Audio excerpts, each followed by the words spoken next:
Terima kasih Anda masih bergabung di iTalk. Kita masih membahas tentang peredaran vaksin palsu, haru biru vaksin palsu. Setelah tadi kita menyimak perbincangan dengan Dr. Nila Muluk, Menteri Kesehatan Republik Indonesia, kita akan lanjutkan perbincangan. Ada dua narasumber saya kali ini, ada Pak Oscar Primadi, juru bicara Kementerian Kesehatan, dan Pak Roni Santi. Beliau adalah salah satu orang tua dari anak yang terkena vaksin palsu. Apa kabar? Terima kasih Bapak-Bapak sudah bergabung di iTalk. Terima kasih, Mas. Pak Roni, saya ingin dengarkan dulu pengalaman Anda. Anak Anda berusia berapa? Sekarang usianya kurang lebih 3 tahun 2 bulan. 3 tahun 2 bulan. Lahir tepatnya tanggal 14 Desember 2013 di Rumah Sakit Ibu dan Anak Sayang Bunda. Dan dilanjutkan vaksin di rumah sakit yang sama. Sayang Anak di Ibu dan Anak Sayang Bunda di kawasan Pondok Ungu Bekasi. Iya. Berapa paket imunisasi yang diikuti di sana? Yang terlihat di buku paspor kesehatan anak saya hanya melakukan 1 kali di Rumah Sakit Ibu dan Anak Sayang Bunda. Dan rumah sakit itu terdaftar di 14 rumah sakit yang diduga untuk menggunakan vaksin palsu. Apa yang kemudian Anda lihat dari kondisi anak Anda? Alhamdulillah Mas Hardi, sampai hari ini kondisi anak saya sampai 3 tahun 2 bulan ini belum ada kondisi yang sangat patut untuk membuat saya panik. Tapi tentunya saya berhak untuk mendapatkan informasi-informasi yang sekiranya berdampak jauh mengenai vaksin palsu ini terhadap anak-anak kami gitu, Mas Hardi. Apa yang ingin Anda harapkan? Yang pertama bahwa ada kejelasan terhadap anak-anak kami bahwa vaksin palsu yang disampaikan, yang disuntikan ke anak-anak kami, dampaknya seperti apa, kalau enggak ya seperti apa, lalu tindakan medis seperti apa yang kami harus lakukan. Itu yang pertama. Yang kedua, bahwa kami berharap ada tindakan untuk menentukan itu, seperti mungkin medical check up ke anak-anak kami secara langsung, yang tentunya dilakukan oleh lembaga yang kami bisa percaya selain rumah sakit tersebut tadi di atas. Selama ini Anda tidak mendapat informasi itu?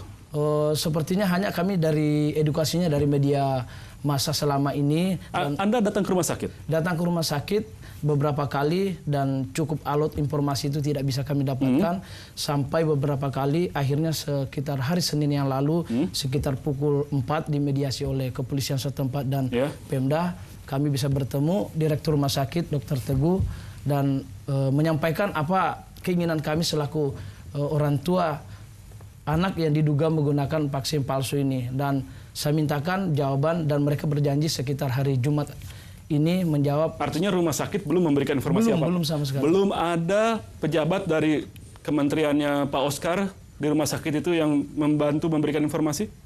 Untuk memberikan informasi saya pikir belum. Cuma beberapa hari yang lalu dari Kementerian Kesehatan ada yang menelpon beberapa orang tua anak untuk melakukan vaksin ulang terhadap kurang lebih 21 anak. Namun kami juga patut curiga ini dasarnya apa. Lalu ada tindakan vaksin. Itu dari siapa katanya? Itu dari Kementerian Kesehatan. Menawarkan vaksinasi ulang? Iya. Dan itu orang tua sebagian menolak karena apa? Hasil daripada vaksin pertama pun belum ada jelas ke kami, lalu ada tindakan vaksin ulang. Lalu siapa yang mau bertanggung jawab jika di kemudian hari ternyata tindakan vaksin ulang ini tidak tepat? Seperti Mas. Pada waktu Anda melakukan vaksinasi di rumah sakit tersebut, apakah memang harganya boleh dibilang lebih murah atau bagaimana? Enggak, tetap harganya harga standar biasa. Jadi tidak ada sama sekali kecurigaan bahwa ini memang rada beda gitu? Iya. Ditawarkan vaksinasi ulang terhadap sejumlah orang tua? Iya. Jenisnya Anda tahu? Tidak tahu sama sekali. Tidak tahu, hanya ditawarkan ada vaksinasi ulang? Ada vaksinasi ulang. Baik. Pak Oscar, ada Satgas vaksin yang akan dibentuk? Ya, sudah dibentuk oleh Kementerian Kesehatan. Apa terutama tugas yang akan dilakukan oleh Satgas ini?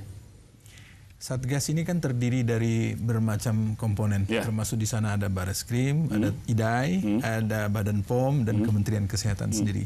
Inilah kita untuk mempercepat koordinasi proses. Jadi artinya ada upaya untuk penegakan hukumnya, ada untuk penyelidikannya, tapi mungkin upaya untuk mengadvokasi dan menolong korban anak-anak ini, apa yang akan dilakukan? Kita sudah mulai bergerak. Kemarin beberapa hari yang lalu kan sudah tercanangkan di Ciracas, Puskesmas, kita akan melakukan vaksinasi ulang. Imunisasi kembali, imunisasi ulang. Data awal yang Anda bayangkan berapa anak yang akan dilakukan imunisasi ulang? Nah, data ini tentunya perlu diverifikasi. Makanya proses-proses yang kita lakukan adalah pertama Satgas ini mendata. itu sumbernya dari identifikasi, dari kemudian inventarisasi. Di situ dilihat, diverifikasi lagi. Bagaimana namanya, usianya, kemudian alamatnya, riwayat imunisasinya, termasuk nama orang tua, dan seterusnya. Itu dari 14 rumah sakit dan klinik-klinik yang diumumkan itu? Ya, hanya sebatas dari situ dulu? Ya, kemudian kita lihat juga termasuk hal-hal yang berkenaan dengan proses masuknya vaksin itu di sana. Nanti kita cocokkan. Nah, setelah terverifikasi seperti ini, kita tadi salah satunya yang sudah menghubungi Pak Roni ya dengan teman yang keluarga kita di sana itu sudah dihubungi dengan per telepon untuk memastikan bahwa anaknya akan diimunisasi kembali. Oke. Apa jenis imunisasi yang ditawarkan? Ya, itu tergantung. Kita lihat lagi apa yang didapat ya. Termasuk apa yang didapat. Tidakkah bisa dilakukan semacam pengecekan, harapannya Pak Roni juga seperti itu, pengecekan satu persatu anak untuk melihat anak ini seharusnya diberikan vaksin apa lagi, sehingga lebih akurat nantinya langkah yang dilakukan? Nah, artinya kan sekarang kan kita mengidentifikasi dari sisi tadi usia ya, usia, kemudian kita lihat lagi rekodnya jenis vaksin apa yang didapatnya selama ini. Tapi ketika vaksin yang mereka dapat belum tentu satu yang mana yang asli mana yang palsu, data itu kan artinya tidak bisa berbicara banyak. Ini bukan persoalan melihat begitu, kita akan memastikan apakah anak ini, kemudian kita cross check dengan batch, faktur, pembelian, proses, kita lihat apakah ini memang betul-betul pada saat dibeli ini adalah termasuk vaksin palsu. Kalau dia termasuk, ya artinya nanti akan termasuk anak yang akan diimunisasi. Jadi berapa lama Satgas ini akan bekerja kalau demikian? Sekarang kan proses verified. Insya Allah 1 minggu itu selesai. Makanya beberapa tempat sudah selesai itu dilakukan vaksin verifikasi dan sudah kita lakukan imunisasi malahan seperti di Ciracas. Jadi akan bisa dipastikan bahwa setiap anak memang membutuhkan vaksin jenis tertentu dan itu yang akan diberikan. Ya, sesuai dengan usianya. Sesuai dengan usianya juga. Apakah dan itu sesuai dengan pedoman-pedoman imunisasi yang tidak perlu juga dilakukan semacam pengecekan laboratorium, darahnya si anak dicek lagi untuk tidak sampai sebegitu, tidak sampai sejauh itu, dan memang tapi kan itu haknya anak, Pak. Ya, artinya dari sisi barangkali ini mungkin pakar yang berbicara ya, artinya dari sisi itu kita tidak sampai mengarah kepada pemeriksaan yang dalam seperti itu. Tidak diperlukan atau memang tidak ada budgetnya? Bukan persoalan tidak ada budget, tidak. Ini pakar yang barangkali lebih bisa menjelaskan lebih detail persoalan ini, tetapi saya rasa tidak sampai saat ini belum diperlukan untuk pemeriksaan. Belum diperlukan untuk.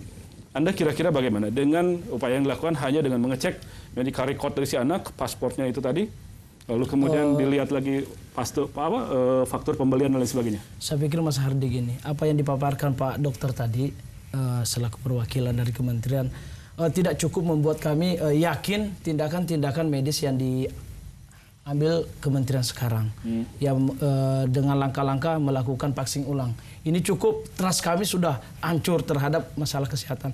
Intinya kami selaku korban, anak yang diduga tersuntik vaksin palsu, bahwa meminta tindakan nyata, bahwa yang pertama pengecekan satu persatu anak-anak kami, supaya bisa dipertanggungjawabkan ini yang berdampak, ini yang enggak. Lalu kita bisa menentukan langkah-langkah antisipatif minimal meminimalisir dampak yang diakibatkan oleh vaksin. Tadi dikatakan ada judgement dari kalangan ahli yang bisa menyatakan bahwa itu mungkin belum diperlukan. Memang menurut Anda? Ya, ini persoalannya waktu Mas Hardi semakin berjalan. Anak-anak kami sudah ada yang di atas umur 3 tahun, ada yang baru beberapa bulan. Nah, persoalan kejelasan juga ini ke kami selaku pasien. Yang kami butuhkan dari pemerintah termasuk Satgas yang menangani ini, bahwa ada pernyataan resmi sejak kapan sih vaksin palsu ini digunakan di rumah sakit tertentu. Nah, ini jadi informasi soal sejak kapan digunakan, anak-anak di usia berapa yang rawa, yang rentan paling terkena, lalu kemudian langkahnya itu dicek satu persatu melalui tes medis. Dan kemudian langkahnya didasarkan pada hasil tersebut. Dari hasil uji lab vaksin palsu itu sendiri kan sudah jelas bahwa tadi Bu Menteri juga sudah katakan bahwa tidak ada yang membahayakan dari sisi zat-zat yang disuntikan itu. Tidak ada yang membahayakan. Seperti yang Bu Menteri kita akan lanjutkan lagi perbincangan. Kita harus break dulu sejenak. Pemirsa jangan kemana-mana. Kami akan segera kembali usai pariwara berikut.